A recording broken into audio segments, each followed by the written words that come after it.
Yes, because I had a granddaughter and she's just turned 5 yesterday. And she was, I don't know, 6 months old or something. So it was, yeah.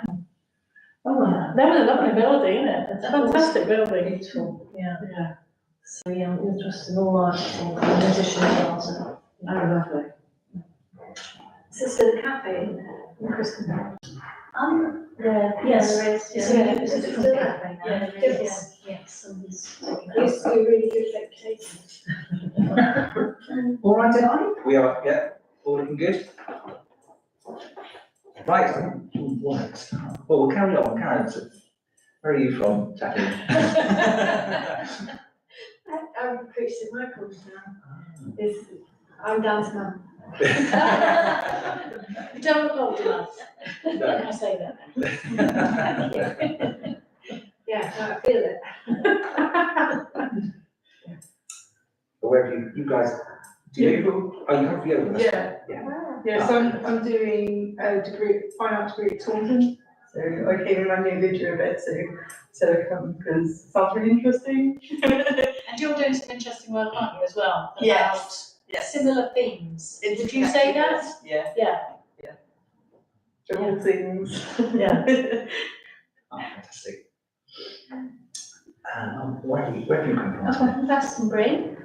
I guess I've probably followed your work for a few years because I was at Strode with Sue and Alice and they. That's right, Okay. yes. And so I started in 2019 and I saw you work in Crispin and did a few textiles projects at college, which included a rocking chair, which I made, the cushion, which basically every panel was a different period of decade of my life. It's like telling my life story on a rocking chair, and it's all textile based, and it's very therapeutic and very. Yeah. Still have it in my bedroom, and it's every day you can see it, and it's I've taken part in things like collaborative and textiles projects since then, and it's really powerful. It is really powerful. I Am Woman project is a very powerful one I've taken part in, and Are you in that one? yeah. Oh, I'm in that one. Yeah, it's very powerful, isn't it? Well, it's really good.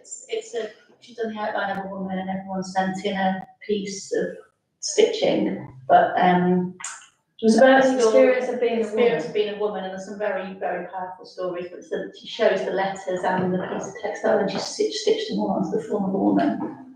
Yeah, it's very powerful. What's it? Which one? I Am Woman. Yeah, it's a collaborative prospect video. It's a. I can't remember what. I don't think it's quite finished yet. No, it's not. What inspired it though? Was she? I think it was. Was there somebody had been in a program? Yeah. And Somebody that and it was the idea that as a woman,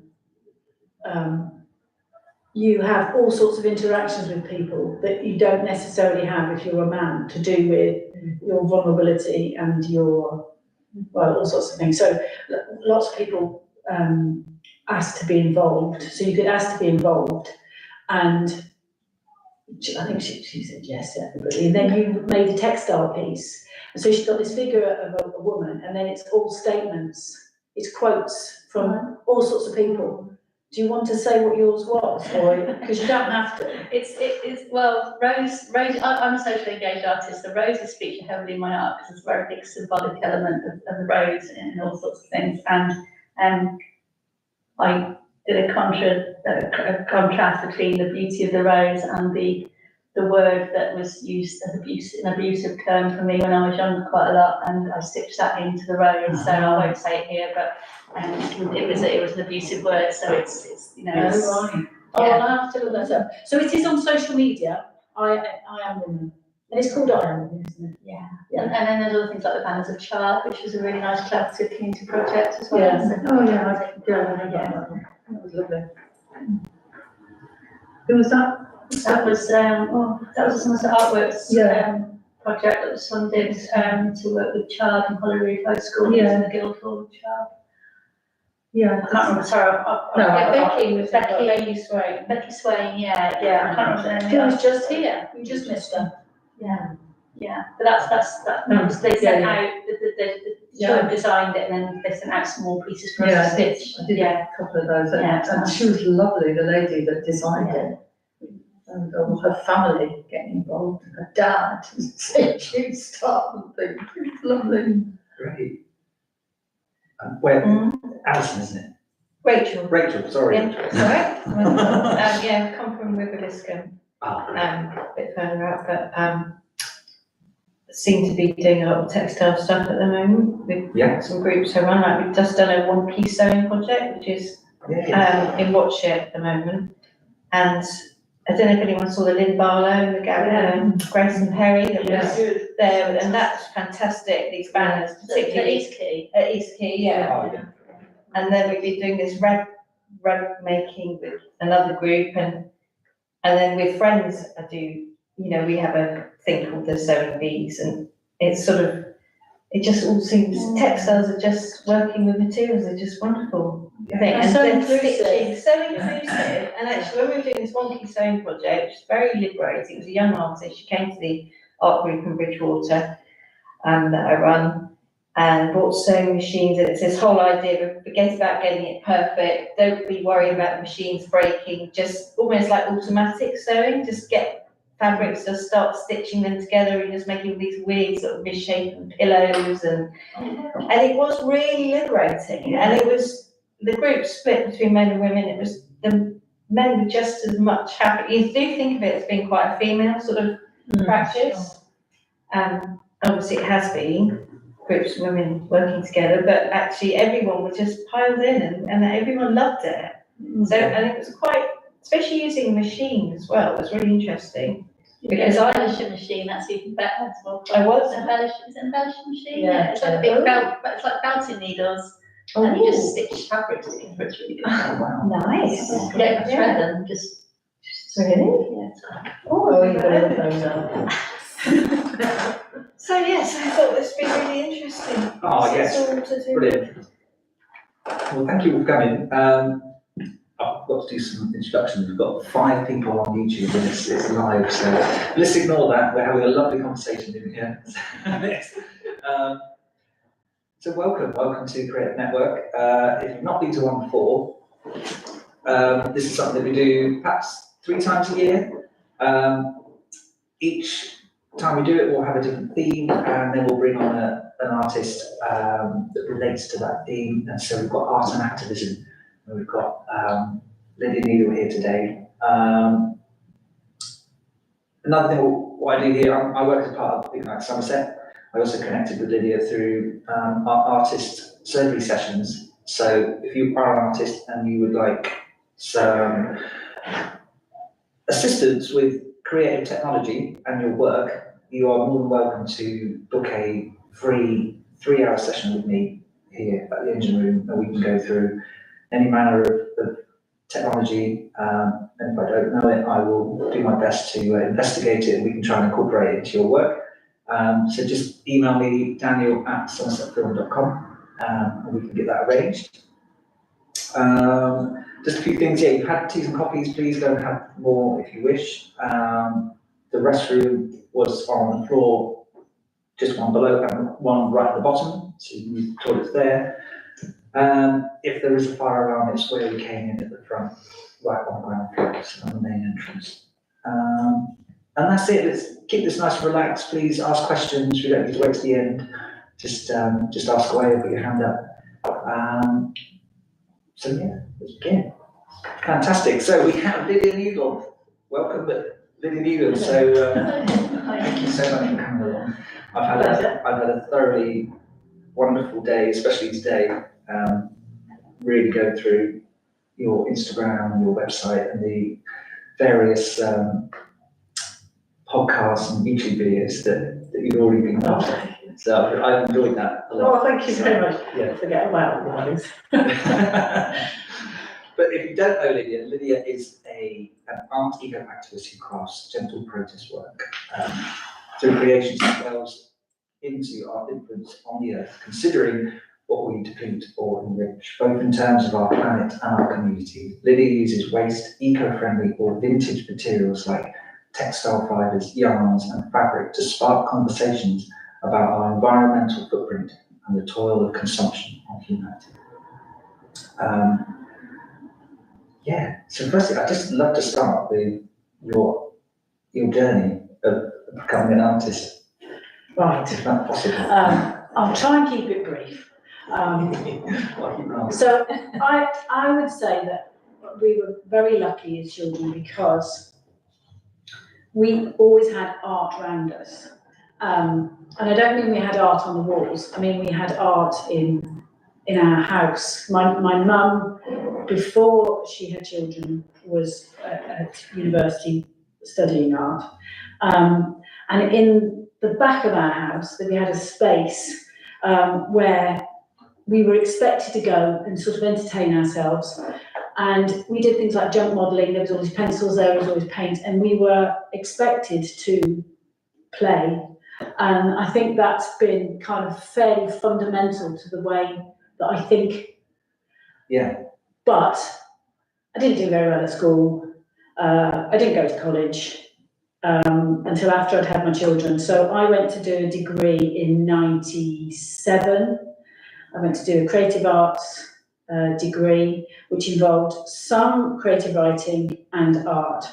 And although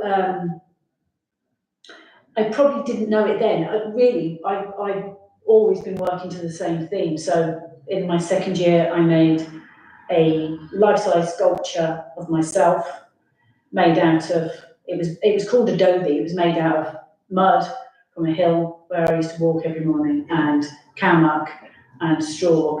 We were classed as homeless at that point, myself and my family, and it was about space and everything. And then my final degree show was also, it was about personal space, but that was waste textiles. It was eider downs and had stitched works on it. So textiles, fairly key there. And then I got 2 small kids, finished my degree. What do you do? I started working in a school, trained to be a teacher, blah, blah, blah. So I was in education for just over a decade, had a little bit of a mental breakdown, had really bad depression, so had to leave teaching, always thought I'd go back. But just before I left teaching, I went with a very good friend to a needle felt workshop. And that was the most exciting thing I think I've done in like a long time. It was like, I describe it as being like coming home, because I started stabbing this piece of wool. If you don't know what needle felting is, it's basically wool and a special tool that's sharp, it's got little barbs on the side, and you stab it, and as you stab it, it sculpts, so it becomes this solid. It goes from this beautiful soft into being this solid. And it was like my hands and my brain and my heart have been waiting for this stuff all my life. It was just because I'd always been interested in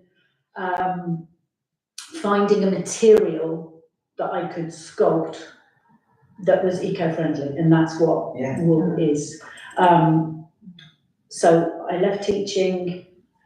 I started teaching lessons in needle felt. I went to a lesson, so fantastic lesson where I learned. And the great thing about needle felt is it's sort of like as soon as you've done it, you can do it. It's it's really democratic. Anybody can do it. It's marvellous. I've tried, and it's. You can, honestly. I'm going to have a lesson one day. I will, yeah.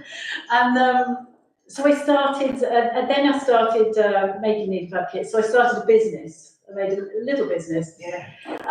And that's how I started to meet other creative people. So I wouldn't have called myself an artist at that point, but I did start to meet artists.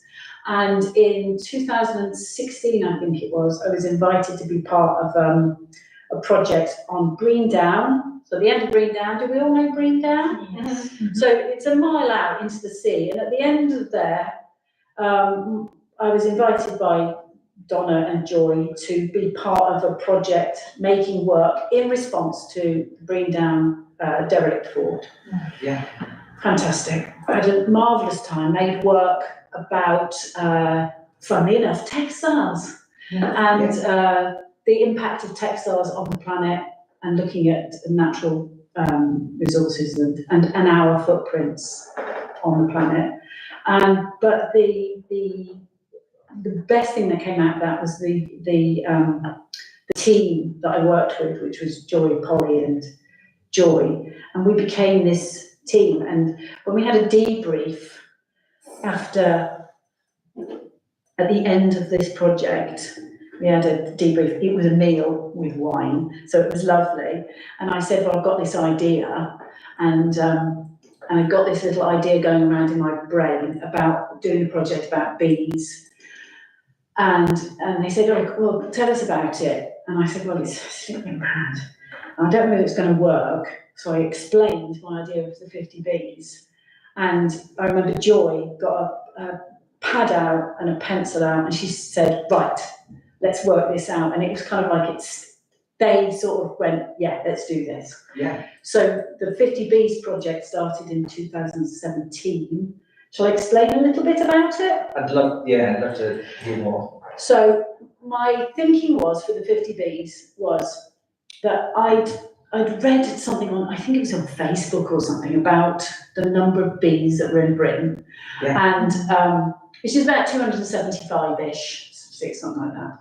And I just remember being really, really shocked, because I've always been really interested in nature and insects and all of that. And I thought, Yeah. how did I not know? That it's nuts if there's that many bees, and all I thought there were maybe 4 or 5 different types. And my thinking was, if I love nature, and and at the back of my mind there's always this, I've always got this thing going on about fear of the planet and the environment and all that. It's been there since childhood. My thinking was, if I love nature and I don't know that there's that many bees, what else don't I know about? And what does everybody else not know about? And if you don't know about this stuff, how do you protect it? So that's what the bee project was about. So I said what I fancied doing. I was about to turn 50. I thought I need to mark it. So that's why it's called 50 bees. I thought I can't do 270 whatever bees, because that's ridiculous. I'll do 50. But my thinking was, if I made 50 bees, because obviously I was going to do it in Needlefell because it was my passion, my love. I thought, if I do 50 bees, it's not really interesting in terms of an exhibition. If I want people to think about nature and what we're doing, there needs to be something else. There needs to be a story about those bees. So that's when I thought about inviting another 50 artists to make work about the bees themselves. Yeah. So in a 50 bees exhibition, you've got 50 little bees. I've got a few here that we can look at if you want to play around with them.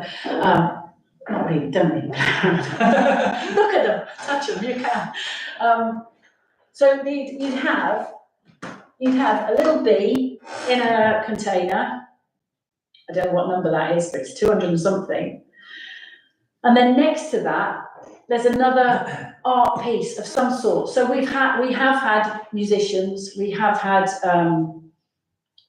films, we've had paintings, we've had sculptures. So really the idea was that any type of art could tell the story of that bee. And then the idea is, what I would do is I would give each artist, so people had to apply to be in 50 bees. And then I would send each artist a piece of information from the Stephen Falk book about British bees, which is what the whole project's based on. And it gave them a little bit of information about where these animals live, what they are predated by, what their foodstuffs are, what their habitats are, all that sort of stuff. And then the artist can look at that and go, right, this is what I'm going to make. Or what sometimes happens is that the artists are allowed to then go off and research their bees. And then, so then what you have in the exhibitions, you have 50 bees and you have 50 other art pieces, which could be of any media. And that's the interesting stuff, because that tells you about nature. So people will be talking about, our weeds that we're so delighted in digging up and spraying, and how important they are to the bees. Or it might tell you about another bee that is parasitic on that bee, or it might tell you about the environment that it lives in, or it's and it's incredible what people Yeah. come up with, and the how inspiring it is. And when people come to the exhibition, they are so inspired, and not by my bees. And I'm not being, you know, polite about it. It's the work, because it's the work that is the companion pieces that tells the story. It must really open up, because your bees are they're incredible. If you had them just displayed Yeah, in a gallery, yeah, it would narrow the scope of. yeah. It Well, doesn't they tell you are- anything. Too, when you have the spaces, you've got the text, Yeah, you have the artist there potentially on the opening. yeah. That's the takeaway I got from that was Yeah. just that ability to reach so many more people. Yes, and the fascinating thing about that as well is, and this is why art is so amazing, is that you've got 50 artworks and people will come in, and even if they only take away one piece of information, because they're inspired by a painting or a print or something, they take away one bit of information, which is, I'm going to let my lawn grow, for example, or I'm not going to dig up the weeds, or I'm going to change the food I eat to make sure I'm buying organic or whatever. If every person takes away something from the exhibition, and then maybe has another conversation with somebody about it, it's doing a fantastic job, isn't it? And that's why it's such a brilliant project. Absolutely, and that's it, because you had a seed and you took it to people that you knew, and they watered it with their presence. Absolutely, that's And lovely. then again, what you're doing is, with the exhibition, your bee is another seed. Yeah. And it's just a constant. And I think what's really interesting for me as an artist is that I could never have conceived really of what that would, it couldn't have been just me on my own doing that. It's only through the collaboration with other people and the conversations that you have with other people that you as an artist learn. So from the first exhibition, I learned so much about how we need to talk about the environment. So we're talking about art and activism. Yeah. I learned a lot about how not to do it through conversations I was having with people there. Yeah. And we're all constantly learning, aren't we? Yeah. Yeah. Brilliant stuff. Brilliant. It's been so inspiring.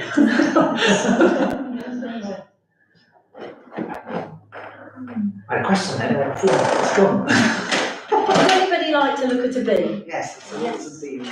Shall I pass them around and you just pick out one and have a look? And I'll pretend I know what it is. I'll go to the book. I used to be connected with the Soundwave bee.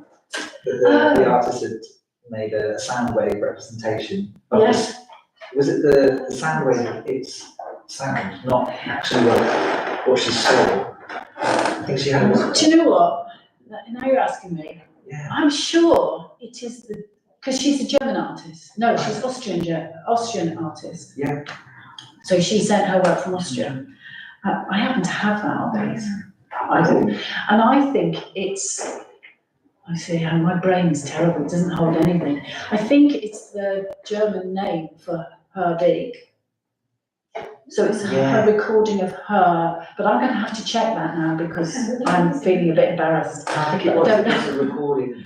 Of her, yes. Okay. And it's in Stitch again. It's a Stitch artist. Yeah. And you could never, me as an artist, I could never have thought, I'm going to ask someone to do that. It's only all of these, it's like the hive mind, isn't it? It's that idea that, it's all of these different ways of thinking that come together. Exactly. Fantastic. Wonderful attraction of it. But I think also commitment in that attention to detail and actually the commitment to make the original bees is actually very, very important as a starting point. Yes. Yeah. It does really inspire other people. Yeah. Well, To be part of it. that's very kind of you. I don't think it's I think it's like a reality that you needed to do that first. I mean, with your friends, but Yeah, you know. needed to is probably the right way of saying it though, because I did need to do it. yeah, I needed to do something about my fear for the planet. yeah. And I think that's where quite a lot That's of what I mean. people There are. was a commitment there, wasn't there? It was a real conviction. That wasn't a casual thing. No. So it's kind of where Wasn't you casual. dealt with eco-anxiety a little bit then. This is your therapeutic way of dealing with Yeah. eco-anxiety. I love the way you also made the connection between, you know, even what you've mounted the bees in, they're all, I mean, these objects themselves could spark a sentimental thing with somebody looking at that. So They before recognise the I object. did the bees, I did make quite a bit of work in needle felt in different containers, Yeah. and it's been incredible. The emotional responses that I've had. You know, I've had some people who've just gone, ugh, you know, which is a great response because it's very visceral and it's very, you can't make it up. But also, I've had people weeping because they've opened a container and it's, you know, it's touched them or it's reminded them of, you know, I had somebody who bought a piece because the compact that it was in reminded her of her mother and stuff like that. So they all carry, all of these containers, they all carry a bit of emotional weight in themselves, don't they? Lovely pots. I'm not doing it more. Are these all life size? No. Tell me which one yours is. Oh, so that is a mini miner. So there's miner bees, because they mine. But there's also mini miners, because they're even smaller. So the smallest bee we have, which one is this? One in this little blue that you have on your pot. Oh, I'm going to find it for you. Unless, of course, I put it in the wrong box. It's from a different year.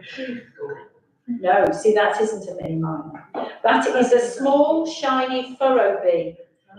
So that's 2 times actual size. Really? But the smallest bee we have is 4 millimeters. So if you saw it, you'd think it was a fly. It's a little black thing. And then that then starts a conversation, you know, because if you swatted it away because you thought, oh, it's a fly, then there's an interesting conversation about, well, why a fly is not valid as well. Because that's interesting, you know, they're all important, aren't they? They all have a place in this, you know, this ecological system that we're part of. What's 224? 224. I'm going to pretend I know. 224. That's the longhorn. Now that one is extinct, I believe. Oh, that makes it even more poignant then. Yeah, so it's called the scarce longhorned bee, and that's 3 times actual size. But we do have a longhorned bee in this country, and if you look it up on YouTube, honestly, they're the most bonkers things you've ever seen, because the antennae, I think, these are the males, are longer than the body. So they're like this weird, and you can see films of them flying around. They're just mad, beautiful creatures. So how easy was it to connect with 50 artists? Well, I slightly cheated in the first year because I knew a lot of artists and makers. So I basically said, would you please come and play? And I've got designers and artists in the family. So I think it was about 30 something people were people I knew, or I knew their work and I wrote to them and asked them if they would be involved. Yeah. And then we're talking about technology today. The others, I put a call out on social media. So I put a call out on Facebook, and I put a call out on Instagram, and asked people to apply, and filled that quite easily, and that's continued. So the next 4, it all went out on social media. I think 1 year I put it out on Curator Space maybe as well. So the connections have been made virtually. That's why we've ended up with people in Germany and Scotland, and, you know, It is around the world. Yeah. People Yeah. taking part. Yeah. If they made physical pieces, were they posting them to the UK? Yeah. Wow. I think during lockdown, quite a lot of these collaborative projects, they really sparked up because there was postcard exchange projects, and there were lots of artists connecting through exchanging art internationally. I think that's one thing. It's really powerful stuff for the pandemic, because artists and creative projects went global, didn't they? They did, It was nice. Yeah, it really is. I was able to work on a couple of things which wouldn't have happened unless we were more on an online environment. Working that way. Another question, let's go. You see, it's spreading. They're so delicate, though, aren't they? How long would it take to make, like, for example, this? Well, they sort of, it's difficult to say. So I'd say there's some that took a few hours, and then there's some that can take days. So the first one I ever made was the violet carpenter bee. I have to say violet with the T on the end, because otherwise I want to call it a violent carpenter bee, which is a massive bee, it is officially a British bee, although they don't know whether it's breeding here or whether it's coming from the continent on like packing cases and stuff like that. So that's the first one I made, and that took me days. And they're not big, just for anybody who's online, they're not big, they're tiny, but I'm one of those people, like probably quite a few of us are, who I don't tend to draw, I'm not a drawer. If I did draw, it would be quite useful because I'd probably get there a bit faster, but I have to make. So it was making the shape took me a long time, but also the wings on a bee. If you think about the wings on a bee, and these are in relief. So they're three-dimensional, but they're in relief, really, aren't they? And the wings on a bee, they float above the body, of course, don't they? Well, if you look at all of these bees, there are no wings that are floating above the body. So I had to find a way to make wings. I tried to, first of all, make them so that they were realistic and would float away. And I know people are doing it now. There's templates you can buy now to do that. But it just didn't work for it.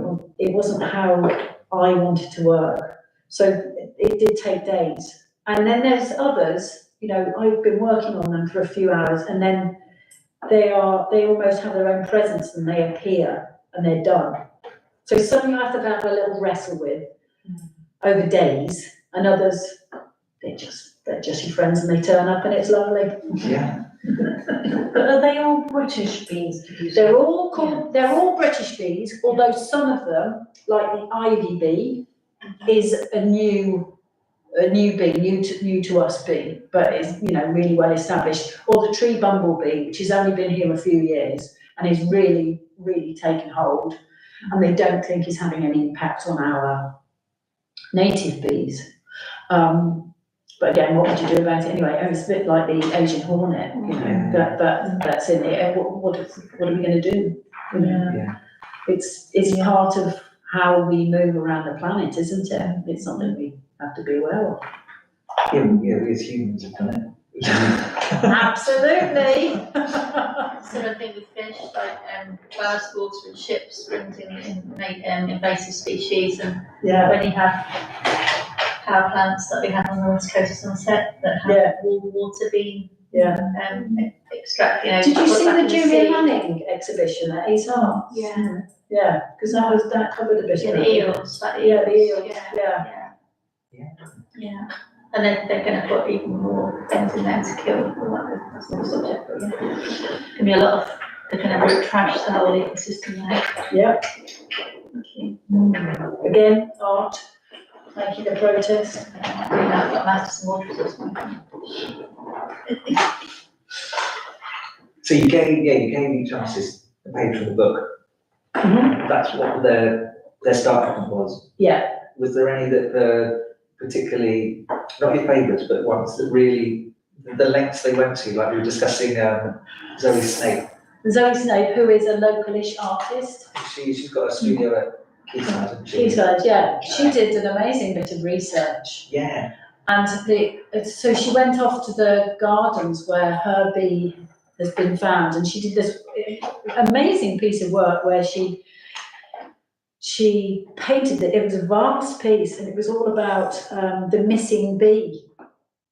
So on her social media, she did so much work on it, it was amazing. On her social media, she had pictures of herself looking for this bee. So she's very much playing around with it. Humour is so important for this sort of kind of conversation, isn't it? But there was one artist in the final one, which I think is worth noting, except I can't remember her name, Emma, I think she's a Frome-based artist. She is a mosaic artist, and her bee is still found. Quite a lot of these bees are, on the edge now, but her bee is still found down the far end of Cornwall in all of the post-industrial areas, like the old mining places. Okay. And old mining places are so vital for our native species because they probably won't ever get built on because it's, and there are a lot of places, a lot of brownfield, talk properly, a lot of brownfield places end up getting built on, but they're so important for diversity. So she's Frome-based, and she decided to take her family on holiday to where this bee had been found so that she could continue her research. And because she works with mosaic, she collected bits of sand from where the creature was found, and she got shards of pottery and stuff. So it's on the 50 Bees Instagram page. If you're on Instagram, it's really worth looking at. She made this beautiful mosaic picture which had swirls of this Cornish sky, and then the post-industrial landscape and the sea.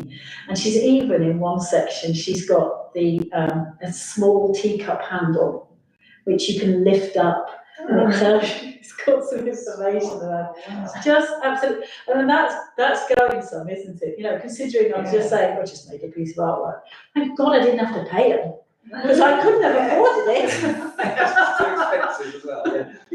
But it's lovely. And then what's fantastic about that is you have to imagine that each of the 50 artists then become like advocates for their bee, which is brilliant. These little tiny and almost invisible creatures who are not glamorous, and a lot of them are quite black and dull and haven't got a huge amount to say, but they become advocates. It's marvellous. Like each artist's got to go on a journey and extend it, or go as big or small as however they want. But I think from what I heard you saying in one of your podcasts is that the more that or something that you said about yourself, the more that you talked about it, the more that you learn, the bigger the journey that you went on, the easier it is to talk about the heart of it, what you're trying to express. And I imagine that's what they did when Zoe went to the actual grassland where this bee was first seen. That whole story is that excitement that she's carried. It's like you go on holiday and you come back and you want to tell everyone about your holiday. The fact that she's done that, she's got that within her state. Which then gets passed on to me, of course. So they do all this research, and I learn from it. I've learned so much from these artists.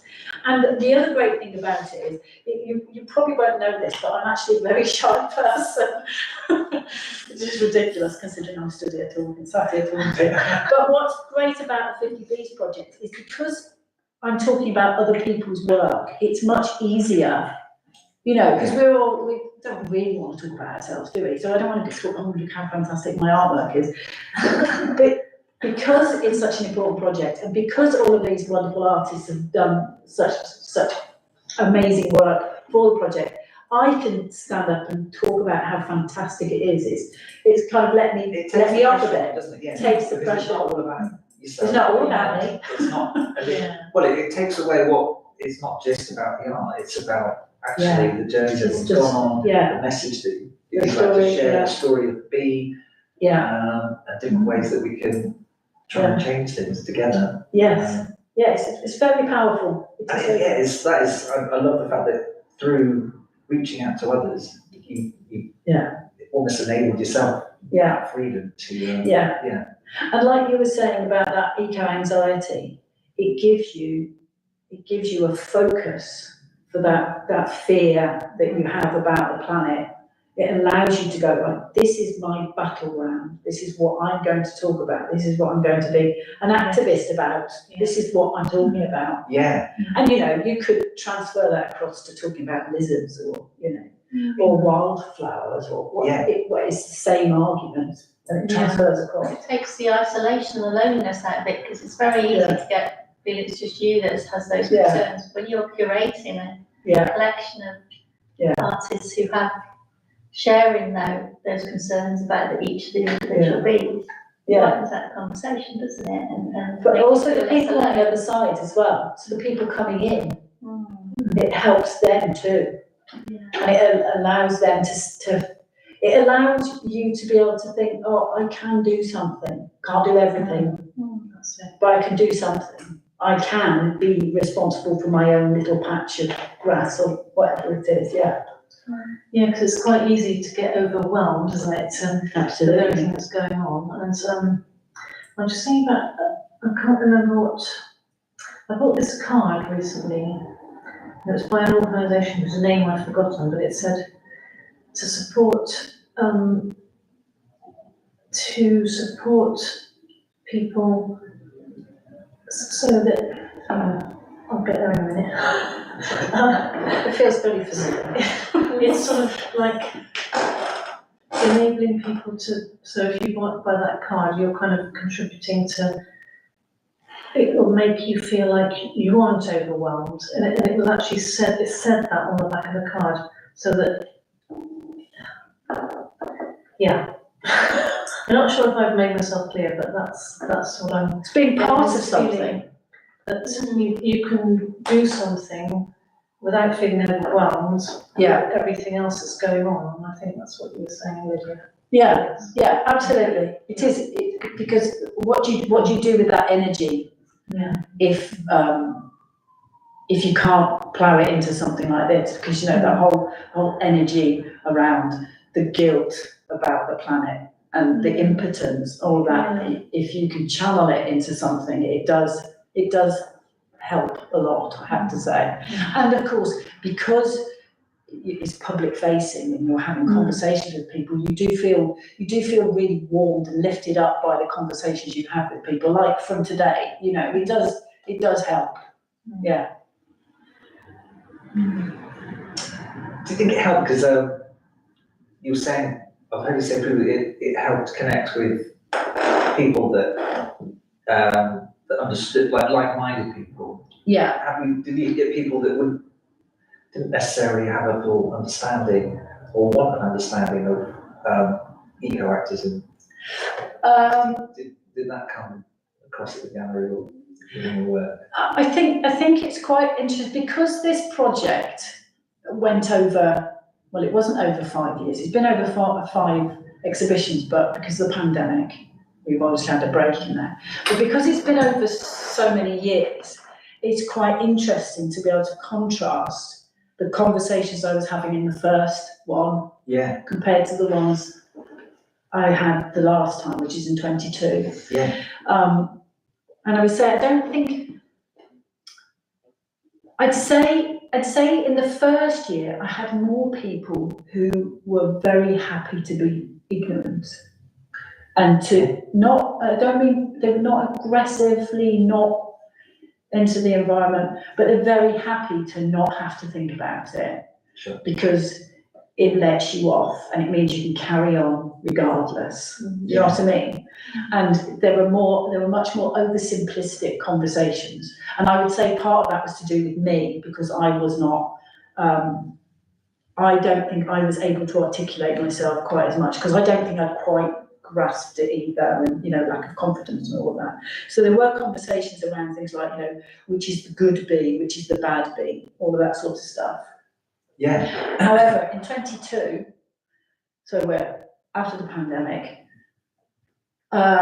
people coming through the door and coming to the exhibition, much more environmentally aware.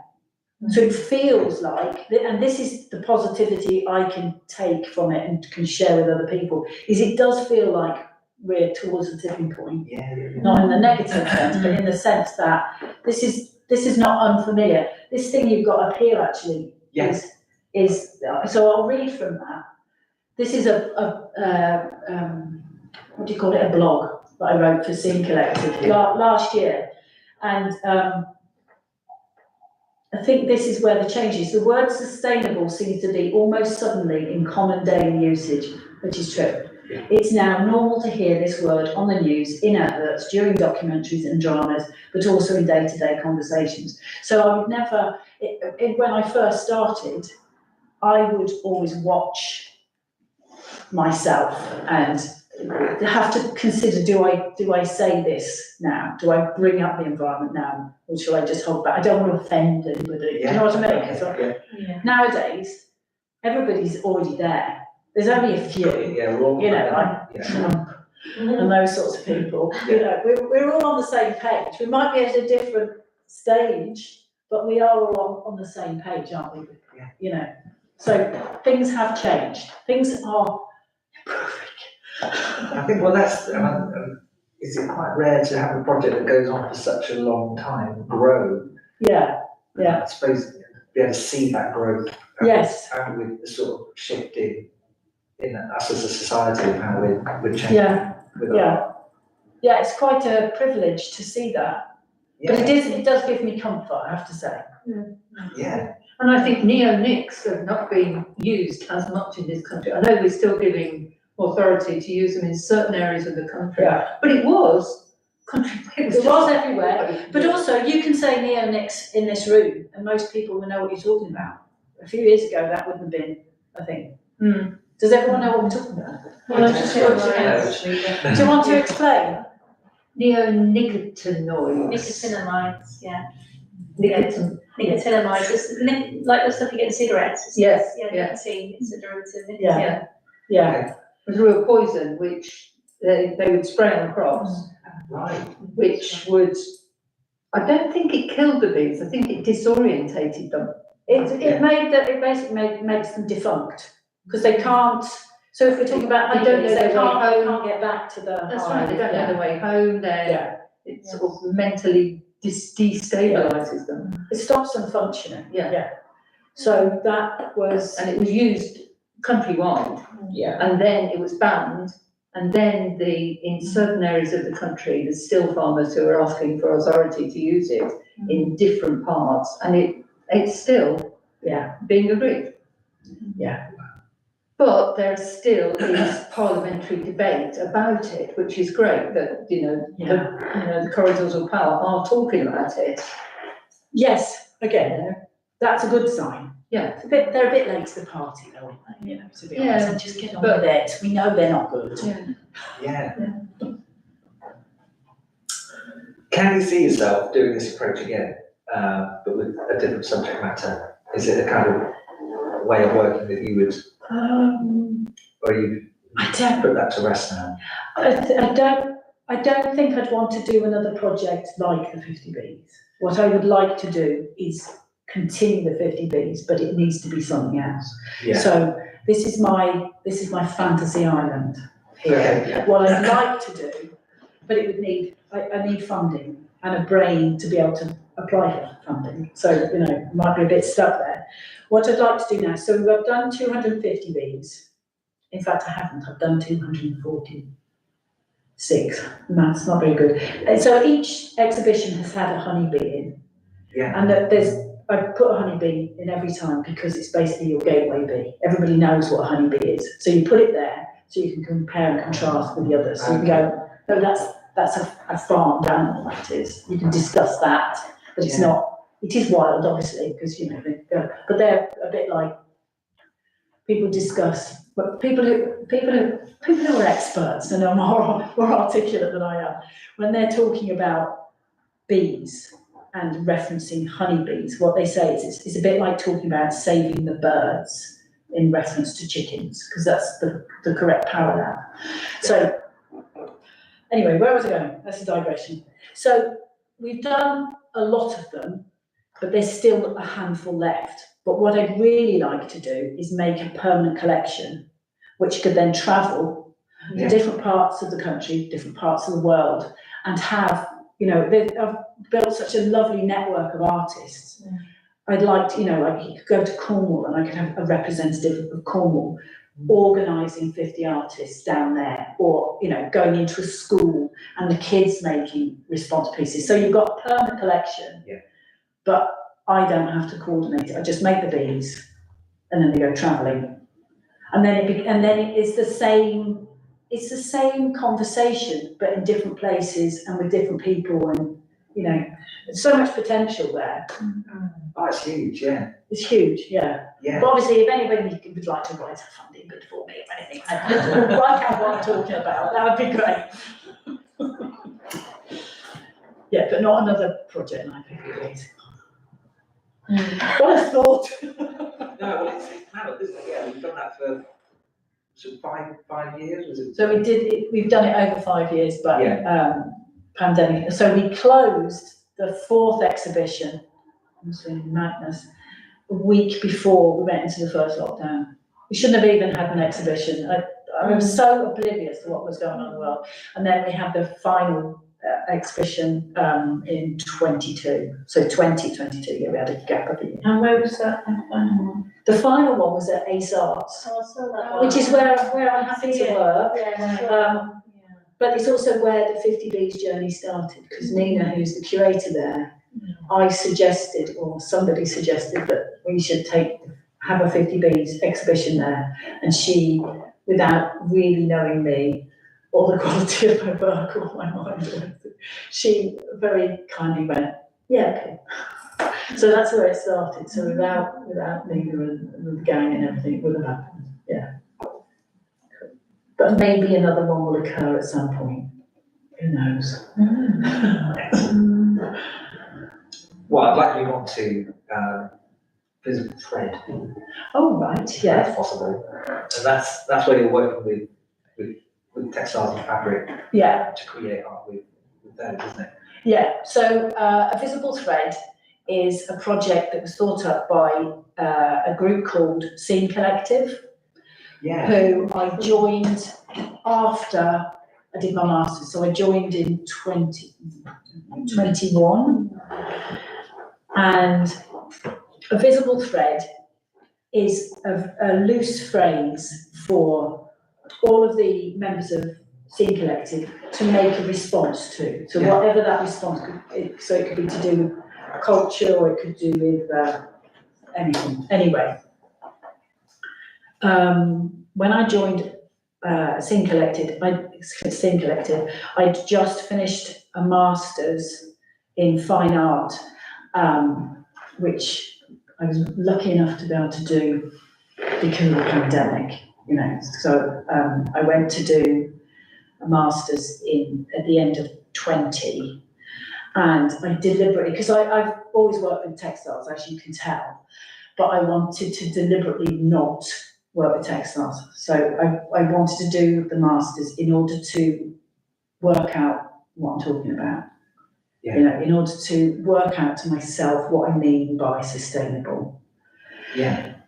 So I came out of that and joined Scene Collective, and then I got really stuck because the whole point of my master's was to look at sustainability, and I got to the stage where I was thinking, actually, I don't want to make anything. I want to unmake everything. So, I don't want to be putting more stuff into the world. So I got to which actually was really quite good because it helped me work out my ideas. So what I did was I started composting all of my work. But because I've been working in textiles and I've mostly been working with natural materials, I bought a wormery as part of my master's project because I made stuff that would end up. So I started composting, and it just helped me, you know, work out what I was talking about really. And Scene Collective have been a fantastic organisation to work with because they've helped me work out my ideas, and it gives you freedom, you know, when it's sort of, when you're stuck and you're given a bit of freedom, and then you have that little time going, oh, I don't know what to do. It's been really useful. So for A Visible Thread, I've made, the first thing I did was, is it on there? Oh, number 5. I think that was the first thing I did. Right, so this is a piece of paper that I left in the garden after my master's. So I had to decant everything from you get this beautiful studio when you do a master's, I didn't have a beautiful studio environment. So this piece of paper stayed in the garden, and it was about 12 months. And it got eaten by the slugs and snails. And if you could see it close up, you could see the trail of their teeth. So then I started researching slugs and snails. And honestly, they're so important, they're so magnificent. And I just fell in love with it. And I thought, I'm going to have to mount it. It's beautiful. So, what was interesting about this piece was it was probably one of the first pieces I've ever made where I thought, I don't care what anybody else thinks. Yeah. It was complete creative freedom because it had nothing to do with anybody else. So this fabric is from my the shop that my grandfather used to work at. He used to work at a shop that sold fabric. So this is beautiful cotton. Yeah. And then the thread I've used is just waste thread from a studio sale I went to. So all the threads I use is cast offs. So everything is old. And then I mounted it and I stuck it in the first exhibition we had of a visible thread. And it sold. Somebody bought it. And, yeah, what? What? Bloody nuts, isn't it? And the lady who bought it, I mean, she's marvellous. And she came in the shop because it was a textiles, where I spent a lot of my life. And she came in a few months after we bought it, and I said to her, I said, I still can't understand why you bought it. And her husband came and went, no, nor can I. But it was such a marvellous thing to make. And it sort of liberated me. It was brilliant. And then the second thing I made was, no, it's not that one. I don't think it's there. Oh, it's these. So these are, we were talking about eco-anxiety again. I was sort of thinking, I want to do something to do with sustainability and textiles. And I did a lot of research and my head was like, there's so much awfulness to do with textiles. The damage to the planet is vast, to do with where it comes from, but also to do with where it goes. So these cubes all are their weights. So you lift them up, they're all made from waste textiles, so they're all stitched together. Damaged my fingers, something terrible making it. They're all stitched together, and you pick them up, and underneath there's some information, and it's basically each person every year in the UK wastes, it's 3.1 kilos of textiles a year. So it's waste textiles, and then it breaks it down into that's landfilled. That's incinerated, that's recycled, and that little baby there, which is 200 grams, is reused. Yeah. And then this one over here, which is 5.7, I think, that's the clothing we give to charity shops and stuff. So all of this has got nothing to do with that. Now, in theory, that's every single one of us every year is chucking this out. Yeah. Every single one of us. And most people I talk to go, well, that's not me, I don't do that, because I use, I'm wearing all second hand today. So somebody's carrying around my stuff. So someone else is chucking away twice that. What's reason? This is on show at the moment at the Millfield Sustainable. Yes, it's at school, isn't it? It's at Millfield. It's a really good show. You need to go and see that. So, but the point of this is, it's one bit of information about textiles, and you have to pick it up to interact with it. And it works because you feel the weight of what we're responsible for. So that's a visible thread. I have to say, I have seen it, but I never touched the exhibition. No, but that's interesting, isn't it? Because I have to put big signs. Touched it up. But there is a big sign saying, please pick it up. Yeah, and where it is in Millfield now, they've got lovely, quite demure writing. And I said, we're going to have to put a bigger sign on there.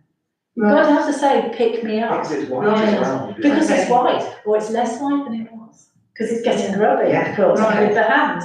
Yeah. But then you can have a conversation about the whole idea of white in textiles and how Yeah. problematic it is, Yeah. and how it's linked to, class, colonialism, all that sort of stuff. Yeah. Fantastic conversations you can have about that as well. So I say pick it up, get it a bit dirty. You give a bit of an arrow, you give it an arrow pointing upwards, and that would symbolise the company that's responsible for delivering quite a lot of the textiles as well. Yes, yes. So there's a whole new layer to that. Another member of Scene Collective is talking about doing pre-construction, how much waste is there before. This is just post-consumer use. Yeah. Quite scary. No, because that just opens up conversations. I can imagine they're having fun, but they are learning and would have a conversation. It's also good in an exhibition space to have people doing things that they don't think they're supposed to do. Because it lends itself to a different type of conversation as well. Yes, that could, quite rightly, would have walked in and you think, well, I'm not allowed to touch that. Not let's touch that. And it has a very clinical kind of, Yeah.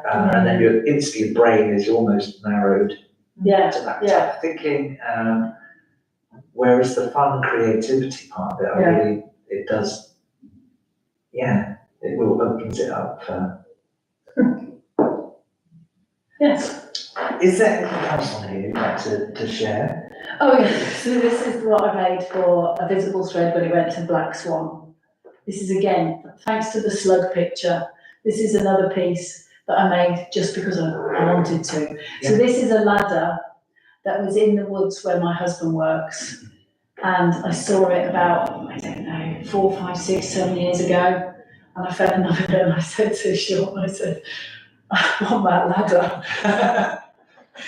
And at that point, it was very much, no. and then we saw it,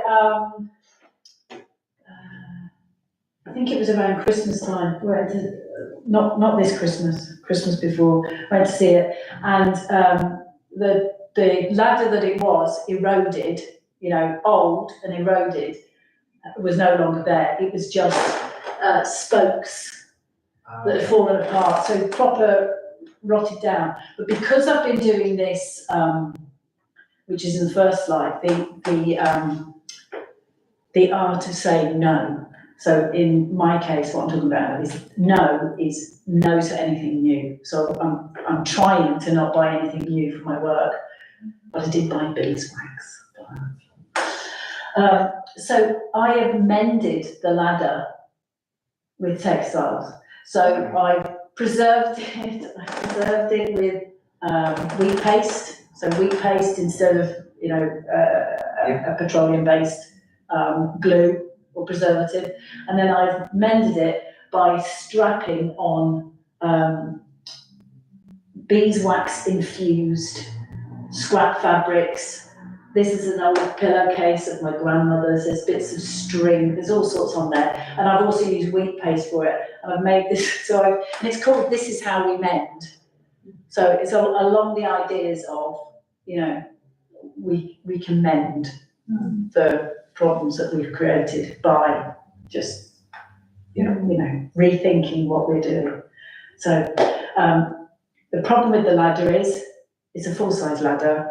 I've got a tiny car and a tiny studio, although I have got a place for it to go now. So my friend Nina, curator again at Ace Arts, she has to cart it around for me when it goes to an exhibition.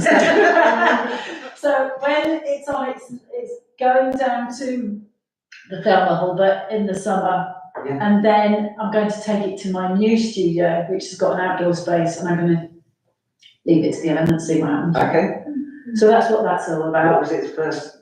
What was it doing? What was its use as a ladder? It was in the woods, so we're assuming it was just for, shimming up trees. It was a double ladder. So this one's got a little hook on it, so it would have been huge. But it would have been green in the past, so it's painted green. So it's quite old, and it wouldn't have been curved. That's just the rotting that has made it curve. It's not rotting anymore. I've preserved it. interesting contrast to say, you know, you've got Fiona Campbell, she did a ladder She does a lot. sculpture, but that was like more of an escape thing, wasn't it? That should have Yeah, been and she like does a lot of, she has ladders that appears quite a lot in her work, Yeah. Yeah, and it's funny that because as an artist, you might know what I'm talking about. You see someone else do something, and there was like when I saw it a couple of years ago, I thought I wanted to do a ladder, and I thought I can't because it's too Fiona. She uses like recycled like driftwood and ropes Yeah, and things. yeah. I didn't want to like step on her toes or anyone to feel like I'm, you know, stealing her thunder. But it got to the stage I just had to have it, and I did have to mend it. I did have to stick it in an exhibition. I'll let you do. And then the picture underneath is the last piece I made, and this is also in the Sustainable Open, and this is called Great Acceleration.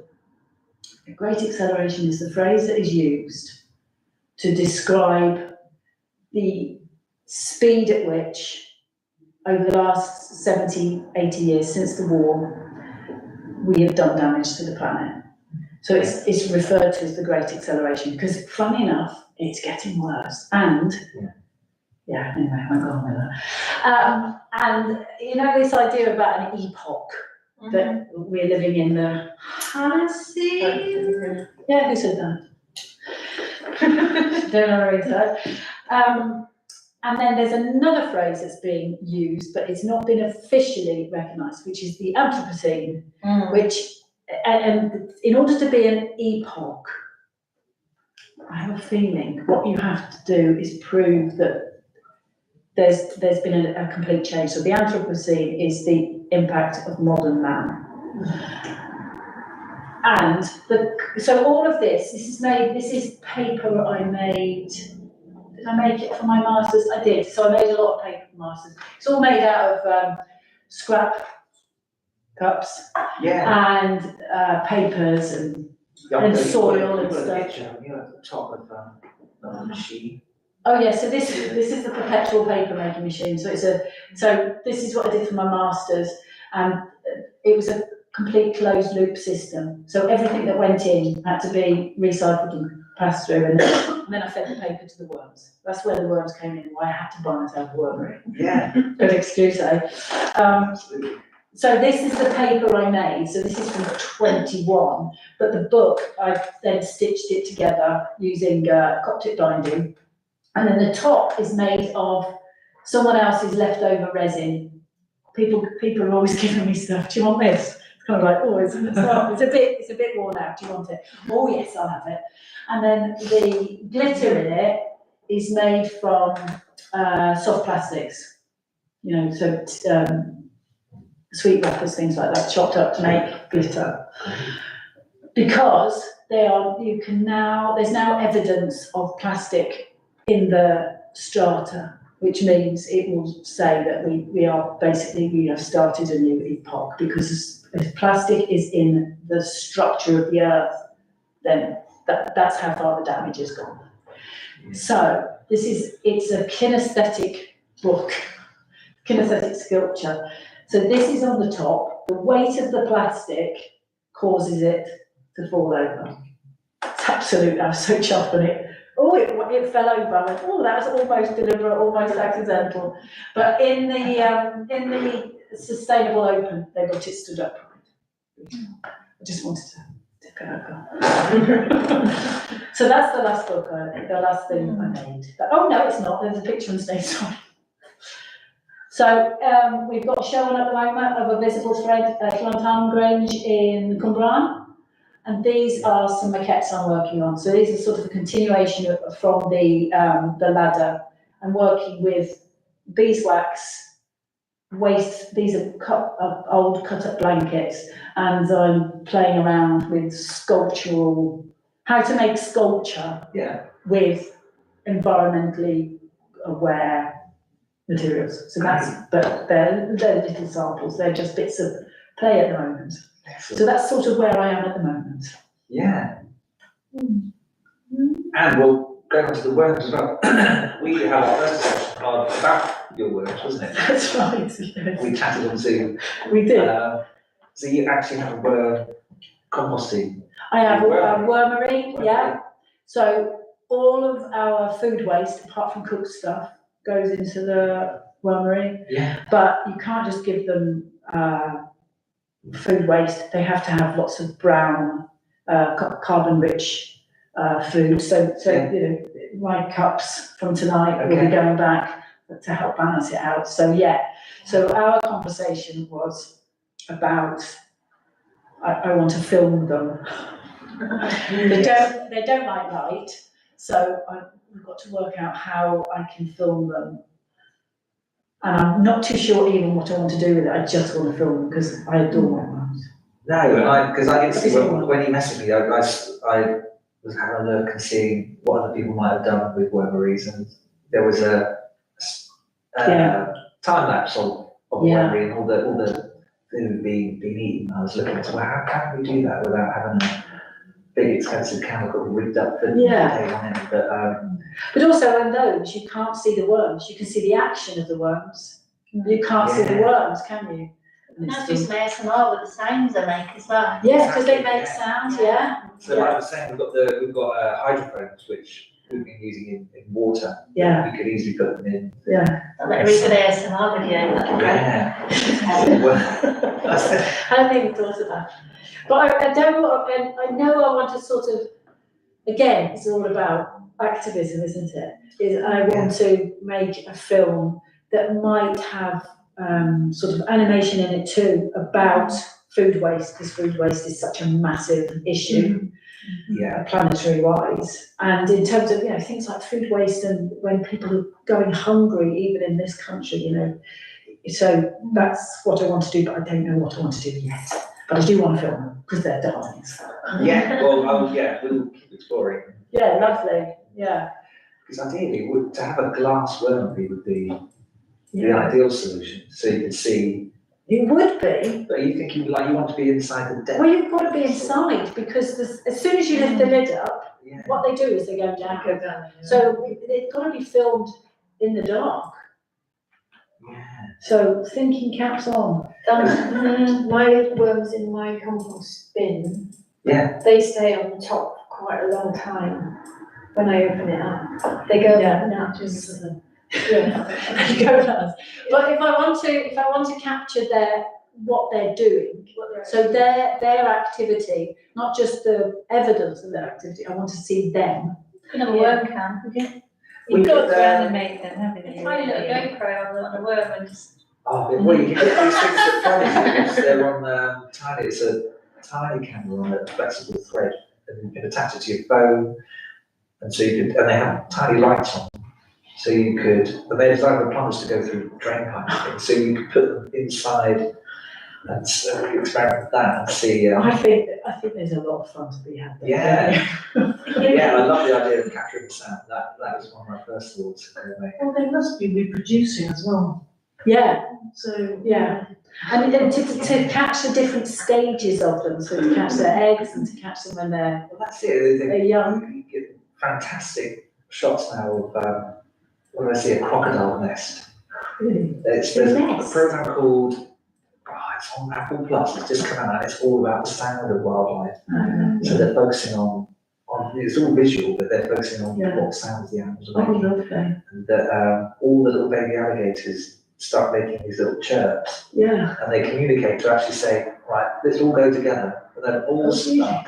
They're less temperature sensitive, aren't they? So they have to be kept at a certain temperature because it affects gender of the offspring. If they're below or above a certain temperature, it changes the gender of the offspring. Yeah, so that's why populations are a challenge as well, because if their nests are disturbed and they're too hot or too cold, then it can affect the actual gestation and the gender of the egg. There's so much to know, isn't there? There's so much to know and so much to share, so that people start looking after the planet a bit better. Yeah, there's a lot to do in there. Yeah, but that's it. It's putting it in places where people like to go, which is they like to go to galleries and, Yeah. and where they can go and be inspired. Yeah. Because like just that one thing, like about the bee, I didn't know there was that many bees. I didn't know I read about the slugs. I told my daughters last night, do you know they've got over 1,000 teeth? I don't think they have one tooth, let alone 1,000 teeth. I didn't fit all those. But obviously they need an amazing array of teeth to to demonstrate my garden as quickly as they do. Yeah, exactly. But also the variety of them in your garden, and the ones that are doing the damage are probably not the ones that you see. Because those are the ones that are tiny, aren't they? Yeah. And if you look at a slug close up and watch it, and you see those little tiny mites that go around the big holes, have you seen that? No. Well, there you are. It's homework for you all. What you have to do is you have to imagine you're a toddler, and you get down, or you take a toddler with you. It's a good excuse, and you look at the world like a toddler looks at the world, and it's fascinating.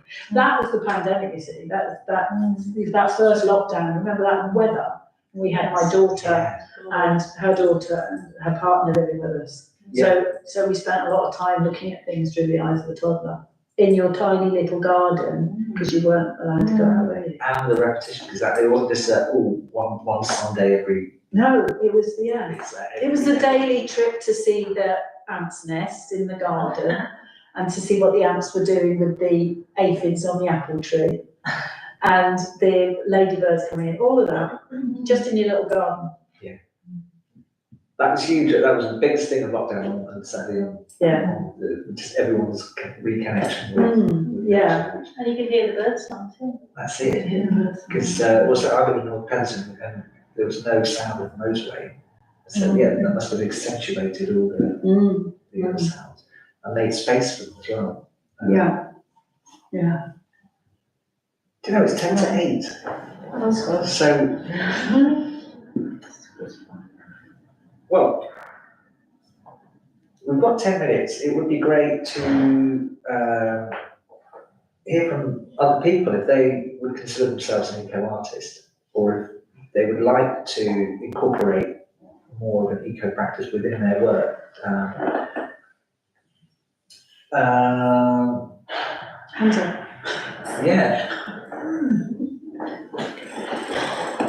So I work with stone, so that's quite eco. I do recommend going and having, if you are interested in your own practice, moving towards that is very interesting. There's lots of different ways that people are working with a sustainable practice. Yeah, I think the idea of using different materials, like you've been talking about making, that's really huge now, isn't it? With younger artists, everyone's like using mushrooms and all kinds of different. I started in lockdown. I started using recycled packaging instead of using paper. I'd use paper bags, or pizza boxes and things like those sort of things as canvases, and doing lots of collage with old magazines and things. So you do because there was a necessity then, wasn't there? Because you couldn't go out and buy new materials anyway. No. So it actually made you think of what you could use that was around the house more offensive. And it is about creative thinking. It's not just about, your creativity isn't just about what you make. It's about the thinking that goes into it. And part of the thinking can be, what am I using? And visible mending as well. Sue instilled in us about visible mending and re-loving clothes, and mending them in a visible way, and making that the art piece. Making that the art piece and making it an important statement. Yeah, absolutely. I mean, there's so much potential out there if we all just go, no, I'm not doing that anymore. I'm not playing into the whole, consumerism as part of an art practice. Because it's very easy to go and buy yourself some really nice gel pens or whatever happens to be your thing. But if I'm very lucky with where I work, Ace Arts, we do have this studio sale once or twice a year where people donate their cast-offs. So it can be art, or it can be, the number of threads that have come from, people's aunts who've died or something, and then you've got this wonderful resource And if you, this is where I am anyway. If you choose to only use materials like that, it does liberate you a bit. You know, somebody just said to, because I said, you know, I've written this blog about no, and the art of saying no and sustainable practice. And somebody said to me, oh, that sounds terribly restrictive. And I said, no, it's absolutely the opposite. It's blown things out of the water for me. It's much more interesting and exciting to apply my creative thinking to what I use instead of. Yeah, I do, because certainly in the music production world, there's new music stuff coming out all the time, new synths and gadgets. Yeah. It's constantly being pushed. Yeah. And now there's actually YouTube channels of people actually going, no, let's stop. Let's focus on just and limitations and because limitations are good. Yeah, I think what I got out of the 50 Bees is that is a real limitation. You almost gave that gift to each artist, that limitation of actually just that is your inspiration. This page. And you're free to go off and go on your journey with it. But they had that limitation at the start to sort of, so they don't have to. Because actually, if you've given too much, it stops you thinking. You're too free. Yeah. And we have had, I think culturally, we've had a lot of that, haven't we? We've had a lot of that. Oh no, you can do anything. You can have anything. Actually, that's part of the problem of where we are. Is we've all consumed too much. We need to stop. Put my foot down now. Just saying. Good. Yeah. Yeah. Well, let's have a look. I've got lots of notes that I haven't had to use basically Because I haven't shut up. which is brilliant. But so, best place to see 50 Bees is on Instagram, you say? Instagram at the moment, I mean, really, it should have its own website, but that's a job and a half, isn't it? Yeah, so if you go onto Instagram, you go back a few months to the last exhibition, you will have one post will be the bee, and the next post will be the artwork, and there'll be a description of, it might be what the artist said was the inspiration. So you can see them all, they're sort of catalogued there. Yeah. Fantastic. And yeah, you've got two exhibitions at the moment, haven't you? So you've got I have, so Llantarnam, so that's with Scene Collective, so if you're into textiles, it is Wales, but we will be coming to Honiton. Okay. It is Honiton, isn't it? See, Honiton, where's that? Yeah, Honiton, we'll be there in the summer. Great. Yeah. Okay. And the Sustainable Open, because you have to send so chef by. Yeah, that's a gallery at the school that you can. It's open to the public. It's Wednesday to Saturday, and they do have a booking system, so you can book online, but you can also turn up. But obviously, it's a school, so there's fences, but it's a lovely exhibition space. If you've not been before, it's absolutely lovely, beautifully lit. So that's space. until the 21st of March, so that's not too long. And then the one in Wales is the 4th of May. Yeah. And you've got another workshop. I've got workshops, so I teach how to make bees. Yeah, yes. So I think you've got that on the 11th of May. Is that in Wales? That's in Wales. Yeah, that one's sold out, I'm afraid. That's it. I tell you where else I'm teaching though, and I'm really chuffed by this. Have you come across Carey Moor Environmental Centre? It's in Castle Carey. It's next to Dimmer Dump. So it's an environmental centre next to the dump. You've got to go there as well. So I'm teaching there. And when is that? That's April. I think there's a couple of spaces left there. But halfway through the day, we'll have a bee safari. So we'll be led round the site to look for species of insects and stuff like that. So that's rather lovely. And then there will be workshops coming up at ASARS, which is in Somerset. Yeah, I'm going to come and see you guys. Oh yeah, and there on Saturday we've got the Royal Sculptors exhibition opening, so that's very exciting. Very exciting. Yeah. Oh, well, thank you so much. Thank you. If anyone has a question that they would like to ask, then please, now is the time. Thank you. Great. Really interesting. Yeah. Thank you. It's been a lovely evening. Yeah, thank you so much. Waffling on. I've thoroughly enjoyed researching your work, and I am really inspired by. Oh, thank you. I'm really pleased. Yeah, and I think we can all take that away. And I was saying to you earlier, what I'm taking away is, because I like making music with nature, and I started recording trees and flowers, and with this plant wave device that it reads electric signals from the things, and I was like, I can narrow that down to just weeds. Yeah. And that's what my next plan is to do. That would be fantastic, because there's a lot of work going on in the art world to do with weeds, because they are so important. Yeah. Because what we have to, I'm just going to go on again. What we have to focus on environmentally is the things down the bottom of the pile, because the things down the bottom of the pile feed everything up there. Yeah. So, the food we eat is based on what happens down here. But I haven't come across people doing anything musically with weeds. Well, no, because it's very popular with mushrooms and Mushrooms. Moss.